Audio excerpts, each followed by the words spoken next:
I often incorporate a number of quirky projects into my remodels. With the Northwoods cottage, I tried to temper myself, but the idea of making custom wood countertops was gnawing at me. So after I saw how beautiful the wood was in some old logs I found on the adjacent forest floor, I decided this was going to be my quirky project for the cottage. I began by finding logs that had sat on the forest floor long enough to have some rot, but that weren't too decomposed. Then I milled them to 3/4 inch planks of varying widths, and if necessary, let them dry out. Then I glued them up.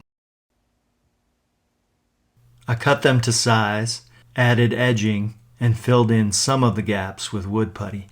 Now, these counters were meant to be somewhat rustic, so some gaps and variability were desirable, but I didn't want them to be too uneven.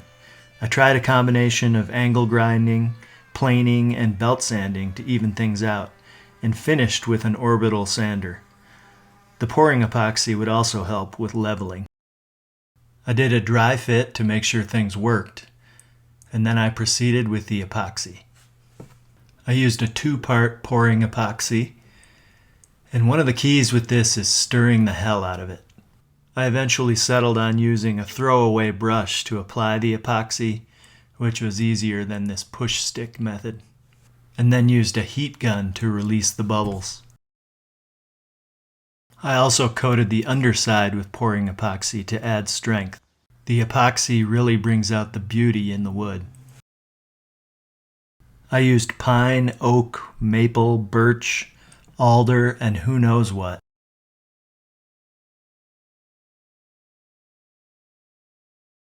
I left a rough edge around the farmhouse sink and framed it out with some scribed trim pieces. The next challenge was the largest piece, which required some fairly meticulous planning and precarious gluing up. Once I had a first coat on all the counters, I installed them, and then it was time for the final coat. This epoxy takes a long time to dry, and it will continue to drip off the edges, so I taped everything off and masked the floor. Epoxy can fill and level some holes and cracks, but not if they go all the way through the wood, so I plugged these using a clear caulk. I tried to get the epoxy as level as I could, making it thicker in lower areas. It's tricky to get this epoxy to look good, so if you're planning to do this, play around with some test pieces first.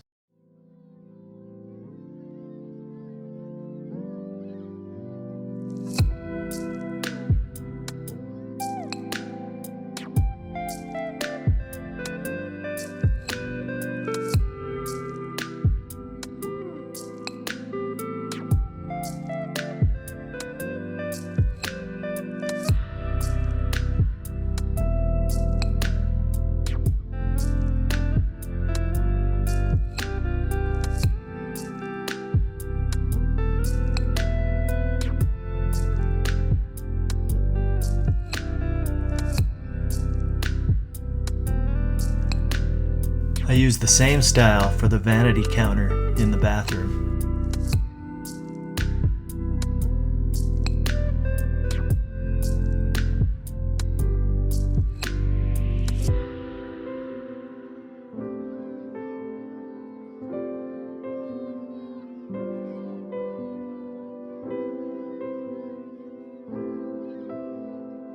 My neighbor Ron, who has a reel mill, showed me this slab of flame box elder.